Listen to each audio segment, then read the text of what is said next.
Hi friends. അപ്പം നമ്മൾ നോക്കാൻ പോകുന്നത് പുലിമുരുകൻ എന്ന് പറയുന്ന സിനിമയ്ക്ക് കളക്ഷനൊന്നും കിട്ടിയിട്ടില്ല, ലാഭമൊന്നും കിട്ടിയിട്ടില്ല എന്ന് ടോമിൻ തച്ചങ്കരി പറയുകയാണ്. എന്നാൽ അതിനെ എതിർത്തുകൊണ്ട് ടോമിച്ച മുളകുപാടം വന്നിട്ട് പറയുകയാണ്, ഞാൻ സിനിമയ്ക്ക് വേണ്ടി 3 കോടി രൂപ ഇൻകം ടാക്സ് അടച്ചതാണ് ഈ സിനിമയ്ക്ക് വേണ്ടി എന്ന് ടോമിച്ചൻ മുളകുപാടം പറയുകയാണ്. അപ്പം ചിലർ പറയുന്നു, അല്ലെങ്കിൽ ചിലർക്കുണ്ടാകുന്ന സംശയമായിരിക്കും, ഈ 150 കോടി രൂപ കളക്ഷൻ നേടിയ സിനിമയ്ക്ക് ഇവർ 3 കോടി രൂപയാണോ ഇൻകം ടാക്സ് അടച്ചത് എന്നൊരു സംശയമുണ്ട്. അപ്പം ആ സിനിമ 100 കോടി ക്ലബ്ബിൽ കയറിയിട്ടില്ലേ എന്നൊരു സംശയവുമുണ്ട്. അപ്പം നമുക്ക് വിശദമായിട്ട് അതിൻ്റെ ഒരു കണക്കൊന്ന് നമുക്ക് നോക്കാം. 150 കോടി രൂപയാണ് അതിൻ്റെ കളക്ഷൻ എന്ന് അവർ കാണിച്ചിട്ടുണ്ട്. അപ്പം 150 കോടി രൂപ കിട്ടിയിട്ടുണ്ടോ, അതോ എത്രയാണ് അതിൻ്റെ കളക്ഷൻ എന്ന് നോക്കിയാൽ, ഞാനിപ്പം ഇൻ്റർനെറ്റിൽ സെർച്ച് ചെയ്തപ്പം 1 കോടി രൂപ പ്രോഫിറ്റ് ഉണ്ടെങ്കിൽ നമ്മൾ ആവറേജ് 45 ലാക്സ്, അതായത് 45 ലക്ഷം രൂപ ഇൻകം ടാക്സ് അടയ്ക്കണം എന്നാണ് ഇൻ്റർനെറ്റിൽ കണ്ടത്. നിങ്ങൾക്ക് ആർക്കും വേണോ ഗൂഗിളിൽ സെർച്ച് ചെയ്ത് നോക്കാം. നമുക്കതൊരു 45 ലക്ഷം എന്നാണ് നമുക്ക് അവർ പറയുന്നത്. 45 ലക്ഷം സംതിങ്, നമുക്ക് 45 ലക്ഷം തന്നെ വയ്ക്കാം ഇൻകം ടാക്സ് അടയ്ക്കണം എന്നാണ് അവർ പറയുന്നത്. ഇപ്പം തന്നെ നമുക്ക് ഉദാഹരണത്തിന് നോക്കിക്കഴിഞ്ഞാൽ നമുക്ക് മറ്റേ 25 കോടി രൂപ ലോട്ടറി അടിച്ച പുള്ളിക്ക് പകുതി പൈസയാണ് അവർക്ക് കിട്ടിയത്, പകുതി പൈസയ്ക്ക് താഴെയാണ് കിട്ടിയത്. അപ്പോൾ നമുക്കത് വിശ്വസിക്കാം, 45 ലക്ഷം രൂപ തന്നെ അടയ്ക്കണമെന്ന് നമുക്ക് വിശ്വസിക്കാം. അപ്പം 3 കോടി രൂപ അടയ്ക്കണമെങ്കിൽ പുള്ളിക്ക് എത്ര രൂപയായിരിക്കണം പ്രോഫിറ്റ് ഇതിൽ നിന്ന് നേടിയത്? അതായത് ഏകദേശം 45% നമ്മൾ ടാക്സ് അടയ്ക്കേണ്ടത്. അപ്പം 3 കോടി രൂപ നേടുകയാണെങ്കിൽ ഒരു 8 കോടി രൂപയായിരിക്കണം പുള്ളിക്ക് മാക്സിമം പോയ ലാഭം കിട്ടേണ്ടത്. പോട്ടെ, 10 കോടി രൂപ നമുക്ക് വയ്ക്കാം. 10 കോടി രൂപയായിരിക്കണം പുള്ളിക്ക് ഇതിൽ നിന്ന് ലാഭം കിട്ടിയത്. അപ്പം ഈ സിനിമ 10 കോടി രൂപയെ ലാഭം കിട്ടിയുള്ളൂ 150 കോടി രൂപ മുടക്കിയ സിനിമയ്ക്ക് എന്ന് ചോദിച്ചാൽ നമുക്ക് പറയേണ്ട കണക്ക് എന്താണെന്ന് വെച്ച് കഴിഞ്ഞാൽ, ഈ 10 കോടി രൂപ എന്ന് പറയുമ്പം തിയേറ്ററിൽ നിന്ന് 30 കോടി രൂപ നേടുമ്പോഴാണ് പ്രൊഡ്യൂസറിന് 10 കോടി കിട്ടുന്നത്. അപ്പോൾ ഈ സിനിമ 30 കോടിയെ നേടിയുള്ളൂ എന്ന് നിങ്ങൾ ചോദിച്ചു കഴിഞ്ഞാൽ എനിക്ക് പറയാനുള്ളത്, ഈ സിനിമയുടെ ബഡ്ജറ്റ് എന്ന് പറയുന്നത് 25 കോടിയാണെന്ന് അന്നേ വെടി വന്ന കാര്യമാണ്. അപ്പം 25 കോടി രൂപ ബഡ്ജറ്റുള്ള സിനിമയ്ക്ക് 75 കോടി രൂപ കളക്ട് ചെയ്താൽ മാത്രമേ ആ സിനിമ പ്രോഫിറ്റും ഇതും ലോസും ഇല്ലാതെയുള്ള രീതിയിൽ പോവുള്ളൂ. എന്ന് വെച്ച് കഴിഞ്ഞാൽ അതിനൊരു പേര് പറയും, അതിൻ്റെ പേര് വരണില്ല. അപ്പം ആ ഒരു രീതിയിൽ എത്രയ്ക്ക് 75 കോടി രൂപ തിയേറ്ററിൽ നിന്ന് കളക്ട് ചെയ്യണം. തിയേറ്ററിൽ നിന്നോ എങ്ങനെയോ 75 കോടി രൂപ കിട്ടണം. തിയേറ്ററിൽ നിന്ന് 75 കോടി രൂപ കിട്ടിയാൽ മാത്രമേ ഈ സിനിമയ്ക്ക് 30%, അതായത് 25 കോടി രൂപ കവറാവുള്ളൂ. അപ്പോൾ ആ 75 കോടി രൂപ അങ്ങ് മാറ്റി വയ്ക്കാം.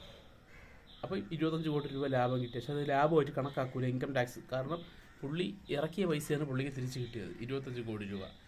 ബാക്കിയുള്ള 10 കോടി രൂപ പുള്ളിക്ക് കിട്ടിയത് വേറൊരു 30 കോടിയിൽ നിന്നായിരിക്കണം. അപ്പോൾ 75 + 30 105 കോടി രൂപ ലാഭം കിട്ടി. അതുകൊണ്ടാണ് പുള്ളി 105 കോടി രൂപ കിട്ടി.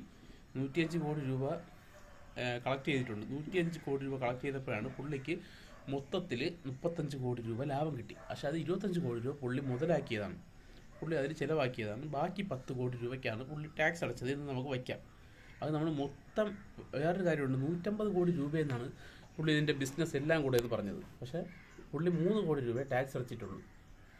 അപ്പം ഞാൻ നോക്കിയപ്പം തിയേറ്ററിൽ നിന്ന് കളക്ഷൻ 105 കോടി രൂപ കിട്ടിയാൽ മാത്രമേ പുള്ളിക്ക് ഈ 10 കോടി രൂപ കിട്ടുള്ളൂ. അപ്പോൾ 10 കോടി രൂപ കിട്ടിയാലാണ് 3 കോടി രൂപ ടാക്സ് അടയ്ക്കേണ്ടത്.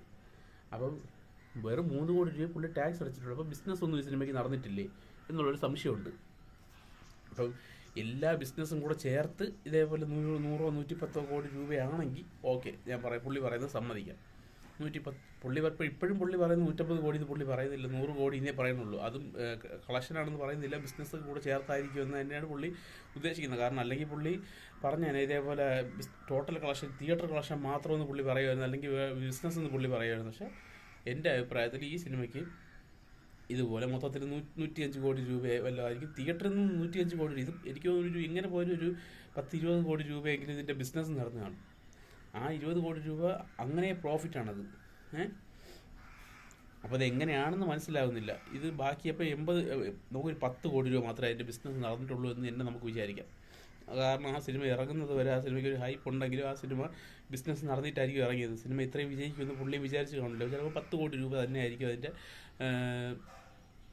10 കോടി രൂപയായിരിക്കും അതിൻ്റെ ഇതായിട്ട് കിട്ടിയിട്ടുള്ളത്, പ്രോഫിറ്റ്. ഈ അവിടെ അന്ന് OTT റൈറ്റ്സ് ഇതൊന്നും ഇല്ല, അന്ന് കിട്ടിയത് സാറ്റലൈറ്റിൽ കൂടെ എങ്ങനെ പോലും 10 കോടി രൂപ കിട്ടുള്ളൂ അന്ന്. അപ്പോൾ ആ 10 കോടി രൂപയായിരിക്കും. അപ്പോൾ എൻ്റെ അഭിപ്രായത്തിൽ ആ 10 കോടി രൂപയെ മാത്രമായിരിക്കും പുള്ളിക്ക് പ്രോഫിറ്റ് ആയിട്ട് സിനിമയിൽ നിന്ന് കിട്ടിയിട്ടുണ്ടാവുക. ആ 10 കോടി രൂപയ്ക്ക് 3 കോടി രൂപ ടാക്സ് അടച്ചു. ബാക്കി സിനിമയ്ക്ക് 75 കോടി രൂപ കളക്ഷൻ കിട്ടി കാണും തിയേറ്ററിൽ നിന്ന്. അത് പുള്ളിയുടെ ബഡ്ജറ്റ് കവർ ചെയ്തു. അതായത് 25, 50, 75.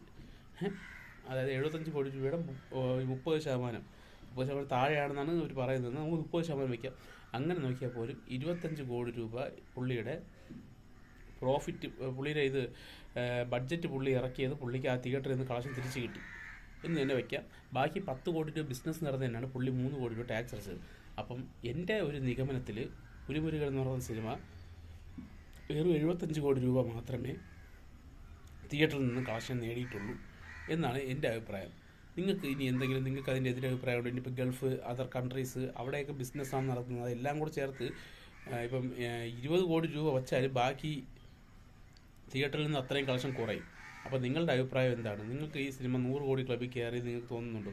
100 കോടി ക്ലബ്ബിൽ എന്തായാലും കയറിയിട്ടുണ്ട് എന്ന് നിങ്ങൾക്ക് തോന്നുന്നുണ്ടെങ്കിൽ നിങ്ങൾക്ക് കമൻറ്റ് ബോക്സിലിടാം. കണക്കുകൾ വിശ്വസിക്കുന്നുണ്ടെങ്കിൽ മാത്രം ഈ വീഡിയോയിൽ നിങ്ങൾക്ക് എന്തെങ്കിലും എതിരഭിപ്രായമുണ്ട്, ഞാൻ പറയുന്ന കണക്കുകളിൽ എന്തെങ്കിലും വ്യത്യാസം ഉണ്ടെങ്കിൽ താഴെ കമൻറ്റ് ഇടാം. ഞാൻ ഒരു സിനിമയും താറടിച്ച് കാണിക്കാൻ വേണ്ടിയല്ല ഈ വീഡിയോ ഇട്ടത്. അപ്പോൾ ഓക്കെ, നന്ദി, നമസ്കാരം.